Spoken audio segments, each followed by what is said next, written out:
Jadi jangan kita bicara olimpiade matematik. Saya berharap akan muncul Messi di Indonesia. Saya berharap akan muncul Jimi Hendrix di Indonesia. Saya akan berharap akan banyak muncul Albert Einstein di Indonesia. Whatever. Dan itu hanya memungkinkan kalau banyak diberi ruang-ruang alternatif. Tidak dibatasi hanya pada satu jenis pendidikan.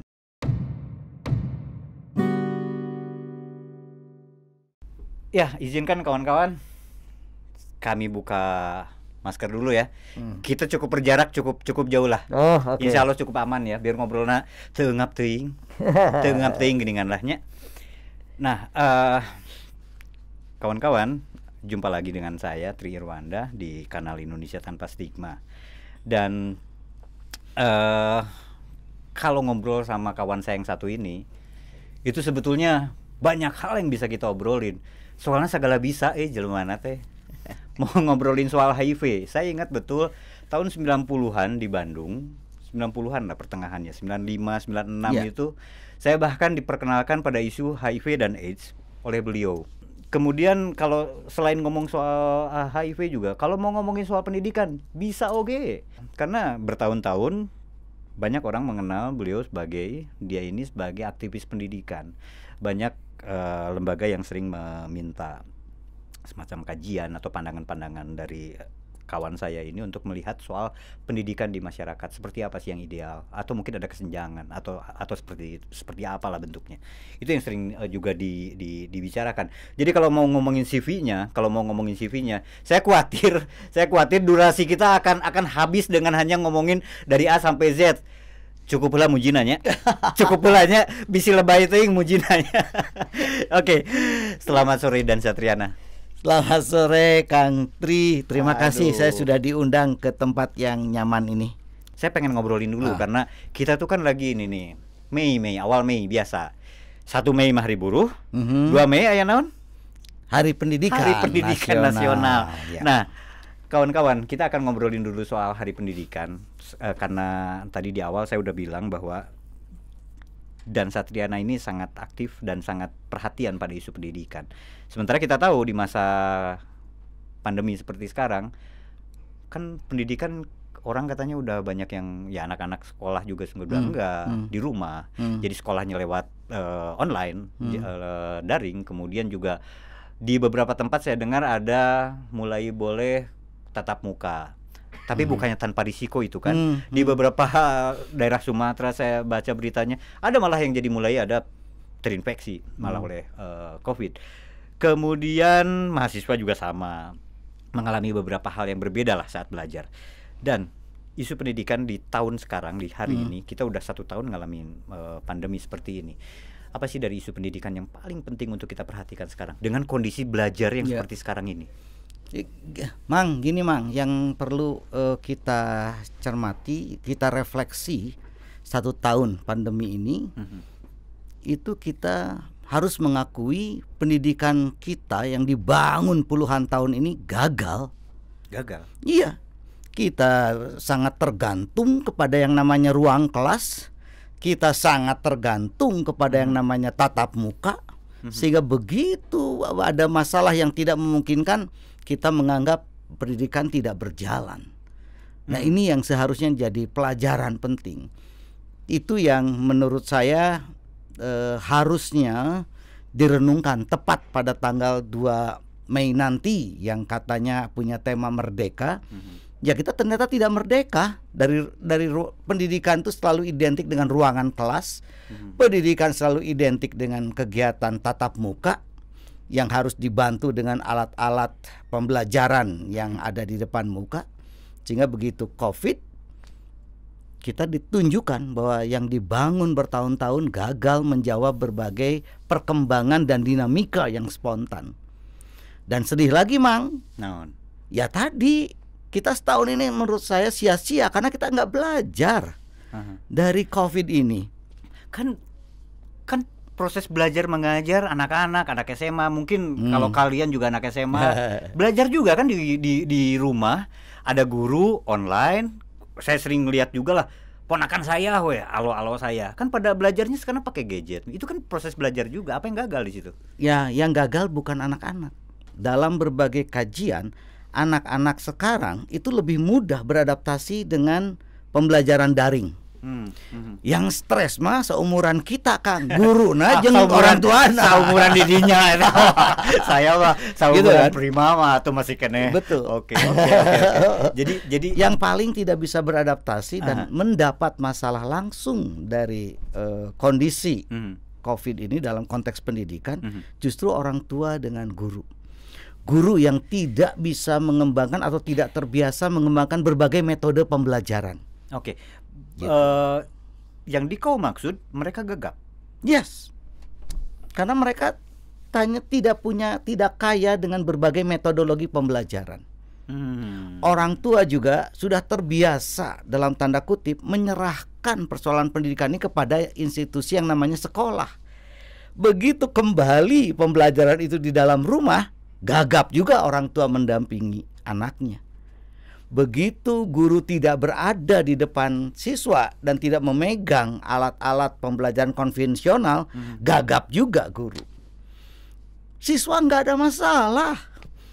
Mereka lahir borojol langsung tahu download iya kan gitu kan. Iya. Mereka upload download. Jagonya lah ya zaman sekarang. Mereka mampu beradaptasi menggunakan digital sebagai alat informasi dan alat pembelajaran, sudah biasa. Kita yang gagap, pemerintah gagap, terlambat mengantisipasi perubahan-perubahan ini. Mereka selalu berharap di awal-awal, kalau Mang Tri ingat, mereka selalu mengatakan lockdown tatap muka dihentikan 3 minggu kemudian, 1 bulan kemudian. Mereka harusnya berantisipasi bahwa COVID ini tahunan. Bikin program-program yang meningkatkan kapasitas guru pembelajarannya. Bikin program-program pendampingan orang tua agar mereka tidak stres ketika belajar bersama anaknya. Nggak ada itu setahun. Sia-sia pengorbanan kita itu kalau tidak terjadi perubahan metodologi belajar. Nggak merdeka ternyata kita, Mang Tri gitu loh. Oke.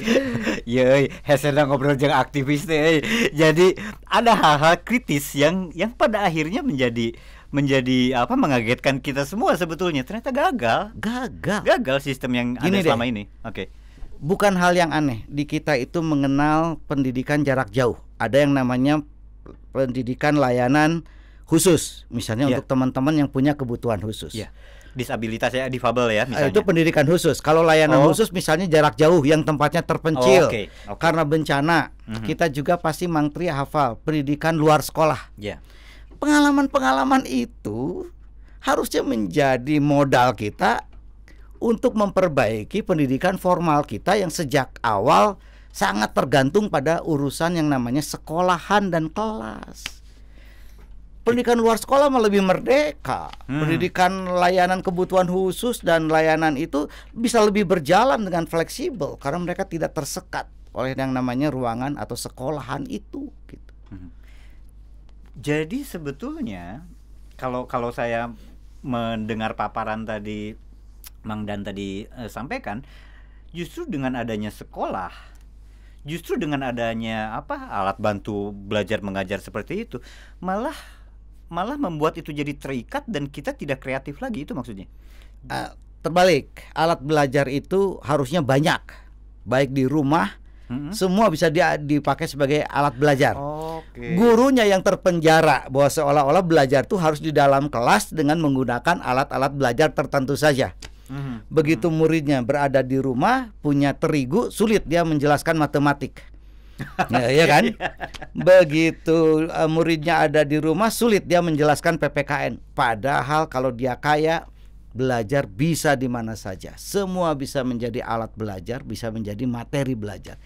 Yang itu yang saya maksud, kita gagal mengembangkan kreativitas kita pada saat terpaksa ini. Kenapa sih bisa gagal gitu? Bukankah setiap tahun orang memperingati Hari Pendidikan Nasional?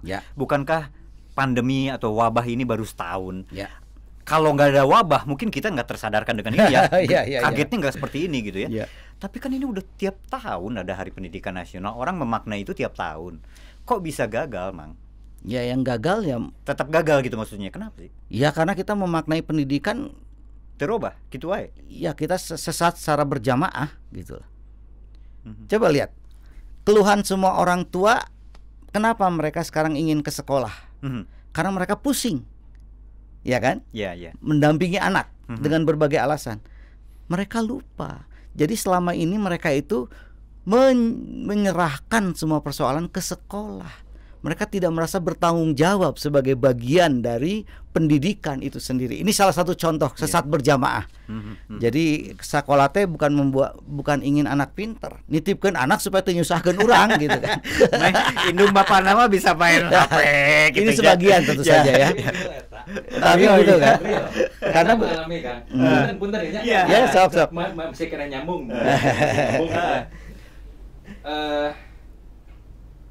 Sepupu saya ngeluhnya ada anak dengan daring ini gitu, ngeluhnya ada anak. Karena dia jadi harus ngurusin. Padahal benar kata Kang Dan tadi bahwa pendidikan itu ya, di rumah gitu kan. Jadi terus ada ini Kang, bedanya ke sekolah konvensional dengan sekolah alam.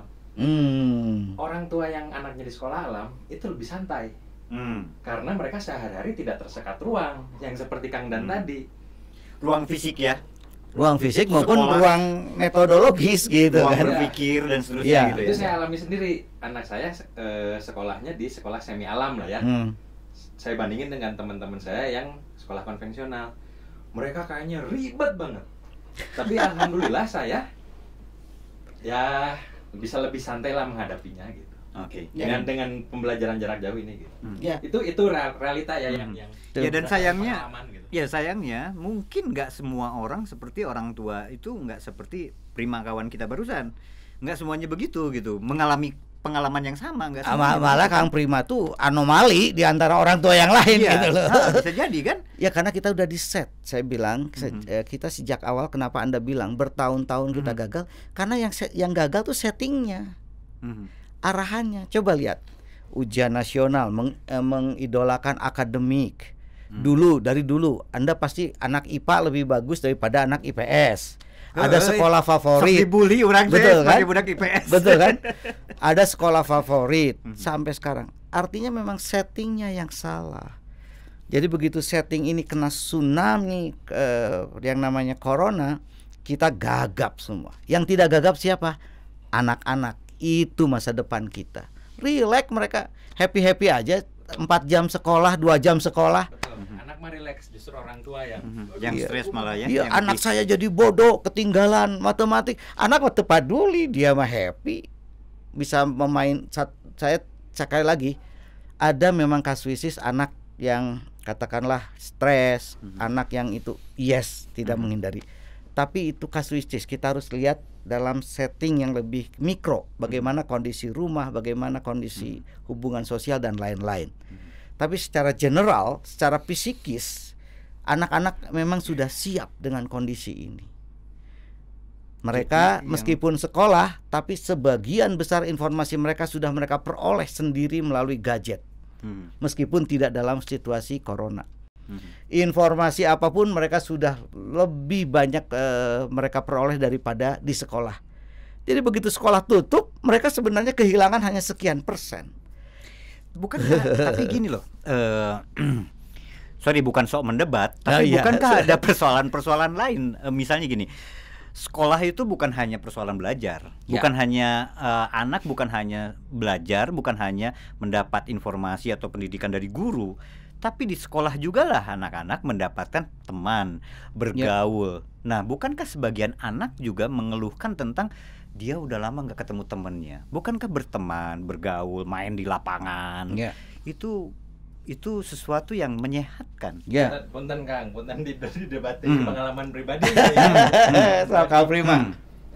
Mereka mendapatkan itu. Mereka ngumpul di luar sekolah. Jadi sekarang sekolah nggak di sekolah, tapi mereka bikin acara sendiri. Kumpul gitu. Jadi itu nggak hilang gitu. Nggak, kalau menurut saya itu nggak hilang ya. Oke. Nggak hilang gitu. Dia kumpulnya bukan di sekolah tapi bikin acara dengan teman-teman sekelasnya, ya pengalaman anak saya aja gitu. Ayah, hari ini aku mau kesini sama teman-teman. Ayah, hari ini mereka tuh udah bikin jadwal sendiri, janjian. Ya, kasih tahu ke orang tuanya, oke, tempatnya di mana. Jadi mereka pergaulan tetap tidak terganggu gitu. ya, anak-anak. Kalau pengalaman saya sih gitu. Ini supaya saya tidak dianggap sesat ya. Sekolah penting. Karena ada proses pendidikan yang sistematis. Tapi sekolah kita sekarang diseragamkan. Hanya penyeragamannya itu. Sehingga alternatif yang lain tidak dibiasakan. Jadi ketika sekolah yang seragam ini tidak bisa dilaksanakan, maka kita gagap.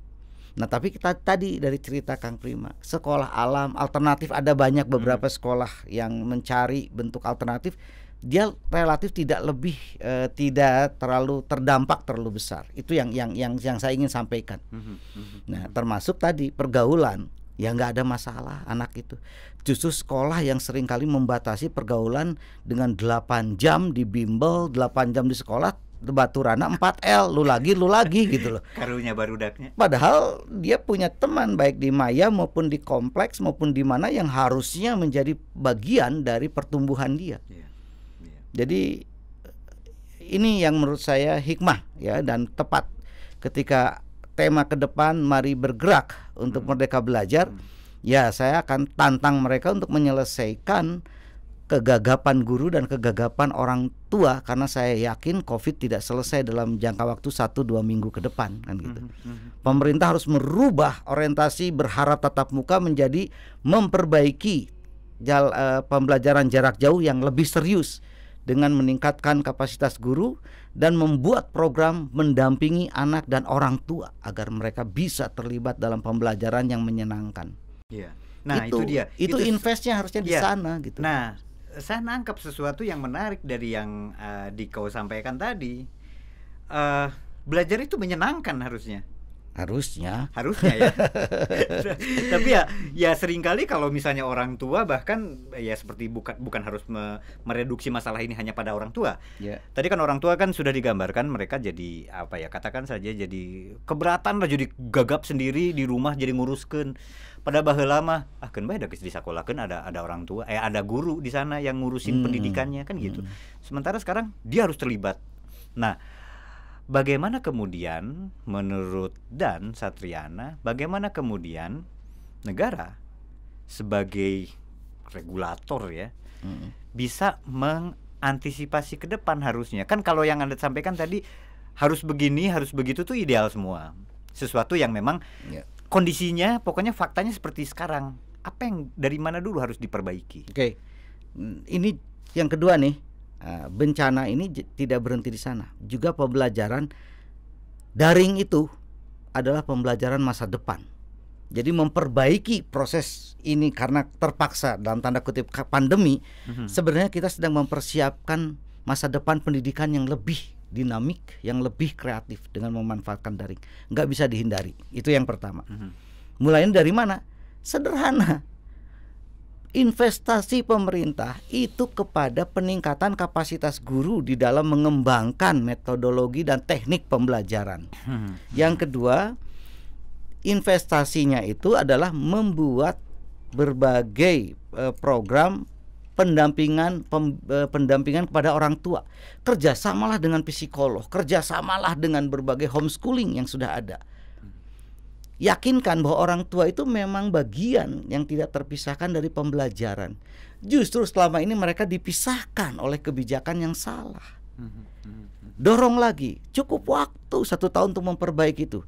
Kalau 2 itu saja diselesaikan tanpa harus mengiming-imingi ada tatap muka, ke depan kita akan lebih punya varian pembelajaran yang menarik, yang sebenarnya sudah diinisiasi. Tadi Kang Prima cerita oleh rekan-rekan di sekolah alam, rekan-rekan di mana sudah dimulai, di homeschooling sudah dimulai.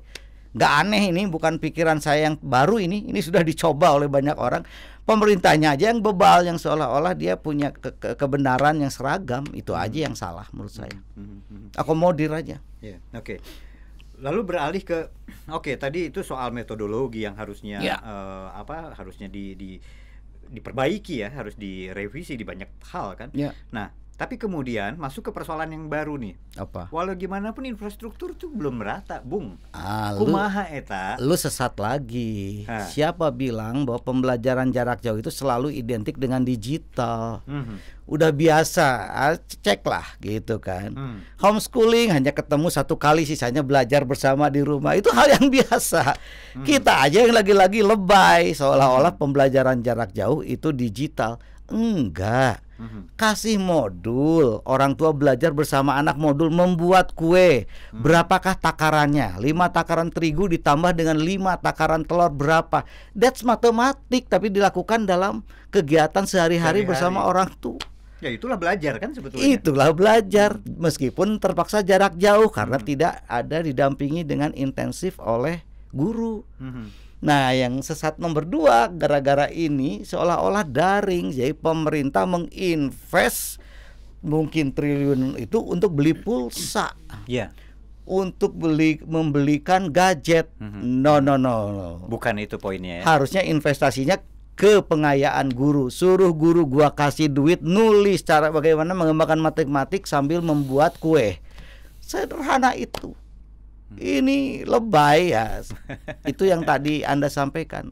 Infrastruktur bukan persoalan. Dan saya bukan baru lagi. Kita mengenal dalam sistem pendidikan kita pendidikan luar sekolah. Anda tahu kan belajarnya di kursus, di tengah bengkel bagi anak-anak, ada yang mengajar membuat PKBM dengan anak jalanan tanpa infrastruktur. Mereka hanya merdeka, tidak terkungkung oleh keseragaman kurikulum, keseragaman alat bantu dan metode pembelajaran. Ini yang kesempatan kita merubah ini semua. Ya, dan saya pernah main beberapa tempat lah ya, tempat teman-teman, terutama teman-teman yang bekerja pada isu-isu kemanusiaan ya, soal belajar, beberapa yayasan atau apa, anak jalanan seperti itu. Mereka belajar, mereka nggak perlu pakai seragam, mereka tetap belajar, mereka di tempat yang memang mereka sering ada, nggak harus dibuat kemudian kelas khusus gitu, gitu ya. Jadi kita sudah punya loh. Jadi omong kosong kalau saya dianggap mimpi. Aneh kalau omongan saya hari ini dianggap mimpi. Enggak, puluhan tahun kita sudah mempraktekkan itu. Persoalannya kita terlalu sombong untuk mengadopsi itu terhadap sebuah kebijakan yang formal. Gitu aja. Oke. Menarik soal pendidikan ternyata. Nah, tahun ini menarik temanya sih, serentak bergerak wujudkan merdeka belajar. Bung, soal merdeka belajar tadi selintasan sudah mulai tergambarkan. Merdeka itu belajar itu harusnya dimaknai tidak terkungkung oleh sekat, tidak terkungkung oleh seragam, gitunya. Seragamnya kudu sama kan, nggak harus juga. Tapi dia punya metodologi yang terus berkembang, yang bisa adaptif dengan perkembangan terkini. Kemudian kalau dilihat dari infrastruktur tadi Anda udah bilang itu nggak relevan, gitu ya? Karena bukan soal daringnya belajar zaman sekarang ini, metodologinya. Kalau itu semua sudah dilakukan, sudah sesuai seperti yang Anda tadi katakan, apakah bisa menjamin orang Indonesia akan katakan saja bisa secerdas yang dibayangkan gitu? Orang bilang katanya kan Jepang itu bangsa yang luar biasa, orang yang sangat pintar dan seterusnya. Bisa nggak sih kita menuju ke arah sana? Iya, dan sekarang pun dengan modal yang pas-pasan, siapa yang yang meragukan kecerdasan orang Indonesia? Beberapa olimpiade matematika atau apa sering kita menang itu ya? kalau itu lu yang kalau ngukurnya cuman itu ya juga aku ngapain gitu ngomong itu. Oke. Harusnya ngukurin dari mana? Loh, dari inovasi dong. Dari seberapa banyak orang Indonesia melahirkan inovasi, punya kemerdekaan menjadi produsen daripada menjadi konsumen. Menjadi kritis kan gitu. Dan saya kira merdeka belajar tentu adalah mimpi, tapi setidak-tidaknya ini harus mulai dibangun dengan tidak ada keseragaman soal metode pendidikan. Itu dulu. Semua harus diakomodir, berbagai inovasi pendidikan. Di Rumah Cemara ada banyak metode yang bisa diadopsi di banyak tempat. Itu dulu. Apakah menjamin? Nggak tahu. Tapi itu jelas akan lebih baik daripada pendidikan yang seragam seperti sekarang. Gitu. Diberikan dulu alternatif-alternatif yang sudah banyak berkembang. Dari sana saya kira akan muncul keragaman potensial. Jadi jangan kita bicara olimpiade matematik. Saya berharap akan muncul Messi di Indonesia. Saya berharap akan muncul Jimi Hendrix di Indonesia. Saya akan berharap akan banyak muncul Albert Einstein di Indonesia. Whatever. Dan itu hanya memungkinkan kalau banyak diberi ruang-ruang alternatif. Tidak dibatasi hanya pada satu jenis pendidikan. Itu yang saya kira-kira bisa bisa bayangkan ya. Kalau jaminan siapa sih saya jamin lah. Siapalah saya ini saya gitu ya. remah-remah rangginang gitu. Ya. Tapi menarik ya. Jadi kan orang kadang-kadang membayangkan, wah orang yang cerdas, yang pintar tuh prestasinya kayak gini karena udah menang olimpiade matematika di mana? Di luar negeri kayak gitu. Ya. Ukurannya masih selalu begitu. Betul. Standar itu yang dijadikan, oh dia menang olimpiade di mana? Saya pernah lihat, teman-teman juga mungkin kalian juga bisa lihat ya di jalan-jalan, spanduk-spanduk perguruan tinggi itu sering banyak yang bangga sebagai iklan sebetulnya. Juara ketiga olimpiade apa di negara mana. Itu kan. Jadi itu selalu jadi standar. Padahal nggak melulu harusnya begitu ya. Tadi Anda bicara soal siapa tahu lahir Jimi Hendrix di Indonesia. Lahir Messi, Ronaldo di Indonesia. Seperti itu ya. Ya, ada lihat aja kemarin. Kita pernah bersatu dalam sebuah event yang namanya Asian Games. Kita bangga, kita terharu, kita bangga. Siapa di belakangnya? Ada kreator musiknya, ada olahragawan, ada banyak orang yang kita tidak bayangkan bisa membuat kita bersatu dan bangga sebagai Indonesia. Itu sebenarnya pendidikan yang kita harapkan. Ya, Gitu. merdeka tehnya kuduna siga kitunya membayangkan pendidikan tuh sebetulnya merdekalah dari yang namanya diartikan selama ini hanya soal sekolah, hanya soal dapat nilai, hanya dapat ranking gitu ya. Padahal pendidikan itu luas kan? Iya. Tidak melalui soal akademis ya, Kang ya. Itu juga karena manusia itu ya tidak seragam. Ini lucu gitu. Bayangkan begini deh. Pendidikan kita masih relevan kalau saya katakan. Monyet, ikan, kura-kura disuruh diuji dengan naik pohon, maka kura-kura akan disebut bodoh, ikan akan disebut bodoh kalau hanya satu ukuran, manjat pohon. Maka monyet akan disebut pintar, kura-kura akan disebut bodoh, dan ikan akan disebut bodoh. Matilah potensi dia untuk jadi perenang yang tangguh.